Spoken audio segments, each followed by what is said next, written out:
அடுத்தது brain one. ஜென்ரலா இன்னைக்கு ஹார்ட் சம்பந்தமான பிரச்சனைகள் வருவதற்கான ஒரு அடிப்படை காரணங்கள் அப்படின்னு எடுத்துக்கிட்டா பிரெயினுடைய வீக்னஸ் அப்படின்னு சொல்லலாம். இன்னைக்கு டயபெட்டிக் வருவதற்கான அடிப்படை காரணங்கள் அப்படின்னு எடுத்துக்கிட்டீங்கன்னா அதுல ஒரு மெயின் பார்ட் அப்படிங்கிறது நம்மளுடைய நர்வஸ் சிஸ்டத்தினுடைய வீக்னஸ் சொல்லலாம். நம்மளுடைய பிரெயின் பவர் கம்மியா இருக்கிறத சொல்லலாம். அடுத்தது நம்மளுடைய ஒட்டுமொத்த உடல் அமைப்புல நம்மளுடைய மூளைக்கு போகக்கூடிய தகவல்கள் மிக சரியாக போய் சேரணும் அப்படின்னா நம்மளுடைய நரம்பு மண்டலமும் மூளையும் மிக சரியாக ஒருங்கிணைஞ்சு வேலை பார்த்தா மட்டும்தான் நம்மளால ரெக்கவரியும் ஆக முடியும். அதே சமயத்துல நாம ஒரு ஷார்ப்பான மனுஷனா நம்மளால வாழ முடியும். இன்னைக்கு உலகத்துல ஷார்ப்பா இருக்கிறவங்களுக்கு மட்டும்தான் வாழ்க்கை அப்படிங்கிறத புரிஞ்சுக்கணும். யாரெல்லாம் ஷார்ப்பா இருக்கிறாங்க, யாரெல்லாம் நல்ல ஆட்டிடியூட்ல இருக்காங்க, மந்தமானவங்க வாழலாம், ஆனா உலகத்தினுடைய மிக உயர்ந்த விஷயங்களை அவங்களால அனுபவிக்க முடியாது. அப்போ நம்மளுடைய பிரெயின் நர்வஸ் சிஸ்டம் அப்படிங்கிறது அவ்வளவு அழகான ஒரு பார்ட். இன்னைக்கு ஒரு ஏஜிங் ப்ராசஸ் அப்படின்னு சொல்லக்கூடிய அதுக்கு அடுத்த வாரம் திங்கட்கிழமைக்கு மேல ஒரு மிகப்பெரிய சாப்டர் நம்ம பேச போறோம். ஏஜிங் அப்படின்னு சொல்லக்கூடிய ஒரு ஆன்டி ஏஜிங் ப்ராடக்டை நம்ம லான்ச் பண்ண போறோம் வர 20ஆம் தேதியில இருந்து. அடுத்த 20ஆம் தேதியில இருந்து 30ஆம் தேதி வரைக்கும் நம்ம பேசக்கூடிய விஷயம் ஒண்ணு பிரெயின் அண்ட் நர்வஸ் சிஸ்டம். ஜென்ரலா ஒரு மனுஷன் நல்லா தூங்கணும், அருமையா தூங்கணும். ஏன்னா 6 மணிக்கு மேல மனிதனுக்கு வேலையே கிடையாது. ஜென்ரலா சொல்லணும்னா மனிதனுடைய பிரபஞ்சம் நம்மளை படைத்தனுடைய நோக்கம் 6:30 மணி 7 மணிக்கு மேல மனிதனுக்கு வேலை கிடையாது. அவனுக்கு ஒரே வேலை தூங்குறது மட்டும்தான், வேற எந்த வேலையும் கிடையாது. விடிய காலம் 4 மணி 5 மணிக்கு வரைக்கும் அவனுடைய ஒரே வேலை தூங்குறது தான். எத்தனை பேரால இன்னைக்கு இருக்கக்கூடிய இந்த இயந்திரத்தனமான வாழ்க்கையில தூங்க முடியுது? தூங்குறத விட்டுருங்க. யாரால படுத்திருக்க முடியும்? முறையா படுத்திருக்க முடியும்? முறையா தூங்கினா மட்டும்தான். நம்மளோட சிஸ்டம் எப்படி டிசைன் பண்ணப்பட்டிருக்கு அப்படின்னு கேட்டீங்கன்னா தூக்கத்தை பேஸ் பண்ணி தான் நம்மளுடைய அடுத்த நாள் உயிர்ப்பு அப்படிங்கிறத டிசைன் பண்ணிருக்கு. இன்னைக்கு சரியா தூங்கல அப்படின்னா அடுத்த நாள் பாத்தீங்கன்னா உங்களுக்கு ப்ரெஷர் இருக்கும், மென்டல் ஒர்ரி ஸ்டார்ட் ஆயிடும், கான்ஸ்டிபேஷன் ஸ்டார்ட் ஆயிடும், லிவர் ஃபங்க்ஷனிங் இருக்காது, டைஜஷன் இருக்காது.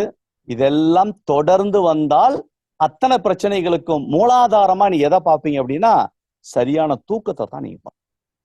தூக்கம் தான் அடிப்படை.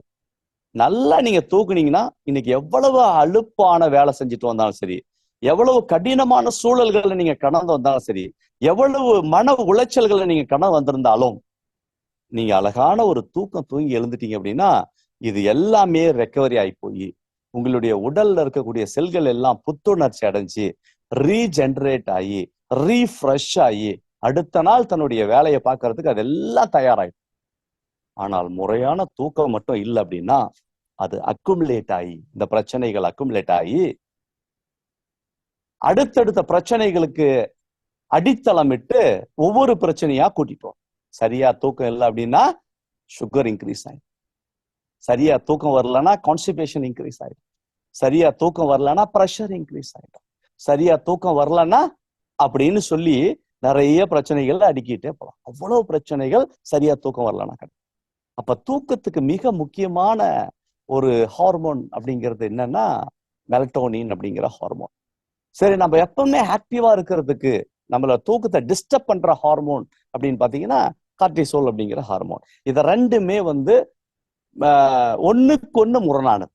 கார்டிசோல் எப்போ அதிகமாகும் அப்படின்னு கேட்டீங்கன்னா மூளை சுறுசுறுப்பா இருக்கும்போது அல்லது மூளை சுறுசுறுப்பு அடையணும் அப்படின்னா நம்ம பாடி செக்ரேட் பண்ணக்கூடியது கார்டிசோல். இல்ல நான் நல்லா தூங்கணும், ஆழ்ந்து தூங்கணும், ஒரு நிசப்தமான தூங்கணும் அப்படின்னா கார்டிசோல் குறையணும், மெலட்டோனின் இன்க்ரீஸ் ஆகும். இதெல்லாம் பேலன்ஸ் பண்ணக்கூடிய சக்தி எங்க இருக்கு அப்படின்னு கேட்டீங்கன்னா இதுலதான் நம்மளுடைய மூளை மற்றும் நரம்பு மண்டலத்தினுடைய மிகச்சிறந்த ஒருங்கிணைப்பு இருக்கு. இதுதான் இன்டகிரேஷன். இந்த இன்டகிரேஷன் இருக்கணும். இந்த இன்டகிரேஷன் மட்டும் இல்லைன்னா நம்மளுடைய வாழ்க்கை சிதைந்து போகும். இதுக்காக உருவாக்கப்பட்ட ஒரு ப்ராடக்ட் தான் நம்மகிட்ட இருக்கக்கூடிய பிரெயின் ஒன் அப்படின்னு சொல்லக்கூடிய ஒரு. இந்த ப்ராடக்ட் நீங்க தொடர்ந்து இதை சாப்பிட்டுட்டு வரும்போது நம்மளுடைய மைண்ட் காம் ஆகிறத உங்களால பார்க்க முடியும். மனசு காம் ஆகிறத பார்க்க முடியும். அப்ப மனசு காம் ஆகுதோ அப்போ உங்களுடைய கார்டிசோல் லெவல் வந்து கம்மி ஆகுதுன்னு நீங்க உணர முடியும்.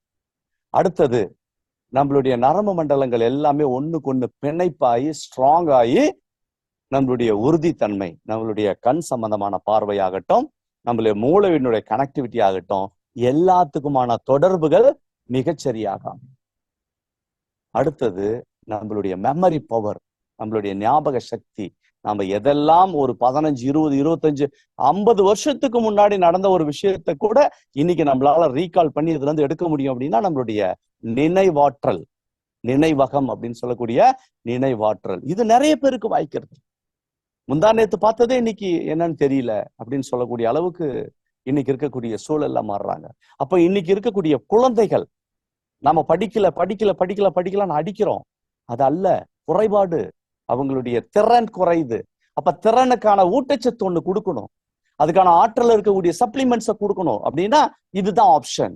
இந்த மாதிரி நரம்பு மண்டலம் சம்பந்தமான பிரச்சனைகள், மூளையினுடைய நினைவாற்றல் சம்பந்தமான பிரச்சனைகள், அல்சீமர் சம்பந்தமான பிரச்சனைகள், பிட்ஸ் அப்படின்னு சொல்லக்கூடிய காக்காவளிப்பு சம்பந்தமான பிரச்சனைகள், இந்த மாதிரி நரம்பு மற்றும் மனம் சார்ந்த பிரச்சனைகள், ஏடிஹெச்டின்னு சொல்லக்கூடிய அட்டென்ஷன் டெபிசிட் ஹைப்பர் ஆக்டிவிட்டின்னு சொல்லக்கூடிய பிரச்சனைகள், ஹைப்போ ஆக்டிவிட்டின்னு சொல்லக்கூடிய பிரச்சனைகள், இது எல்லாமே நம்மளுக்கு மறைஞ்சு போய் ஒரு நார்மலான ஒரு ஒரு நினைவாற்றல் மிகுதியாக இருக்கக்கூடிய ஒரு குழந்தைகளை உருவாக்குறதுக்கும் நம்மளுடைய நரம்பு மண்டலமும் நம்மளுடைய மூளையும் ஒருங்கிணைஞ்சு எந்த நேரத்துல எதை செய்யணுமோ அதுக்கான சூட்சுமத்தை வகுத்து கொடுக்கக்கூடிய ஒரு சிஸ்டத்தை உருவாக்கணும். அப்படின்னா நமக்கு நல்ல உணவுகள் தேவை.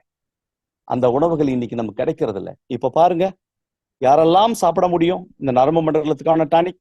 ஜிங்கோ பிலோபா, பெக்கோபா மன்னூரி, அஸ்வகந்தா, கோட்டுகோலா, டிஹெச்ஏ. நான் ஏற்கனவே உங்களுக்கு சொன்ன நம்மளுடைய எசென்சியல் ஃபேட்டி ஆசிட்ல டிஹெச்ஏ இருக்குன்னு சொல்லி, ரெஸ்வரட்டால், அதாவது திராட்சையினுடைய விதையிலிருந்து இருக்கக்கூடிய இன்கிரியன்ட் ரெஸ்வரட்டால். இந்த மாதிரி எத்தனை விட்டமின்ஸ், எத்தனை மினரல்ஸ், ஃபோலிக் ஆசிட், இதெல்லாம் இது இருக்கக்கூடிய இன்கிரியன்ஸா இருக்கு. டியர் ஃப்ரெண்ட்ஸ், இந்த மூணு ப்ராடக்ட். ஒன்னு கிர்ல் ஆயில், ரெண்டாவது ஹார்ட் ஒன், மூணாவது பிரெயின் ஒன். இது எல்லாமே இதயம், மூளை, அதனுடைய நரம்பு மண்டலங்கள் அத்தனைக்குமே ஒரு 90% பிரச்சனைகளுக்கு இந்த 3 ப்ராடக்ட் மட்டுமே சொல்யூஷன் கிடைக்கும். அதனால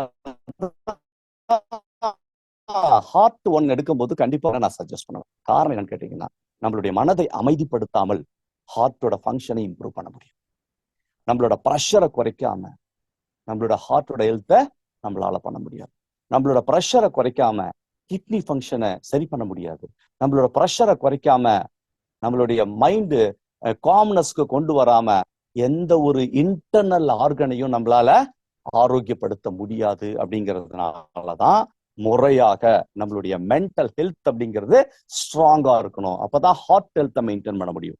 மென்டல் ஹெல்த் ஸ்ட்ராங்கா இருந்தா மட்டும்தான் நம்மளுடைய லிவர் ஹெல்த்தை மெயின்டைன் பண்ண முடியும். மென்டல் ஹெல்த் ஸ்ட்ராங்கா இருந்தா மட்டும்தான் கிட்னி ஹெல்த்தை மெயின்டைன் பண்ண முடியும். மென்டல் ஹெல்த் ஸ்ட்ராங்கா இருந்த மட்டும் பேன்கிரியாஸை சப்போர்ட் பண்ண முடியும்.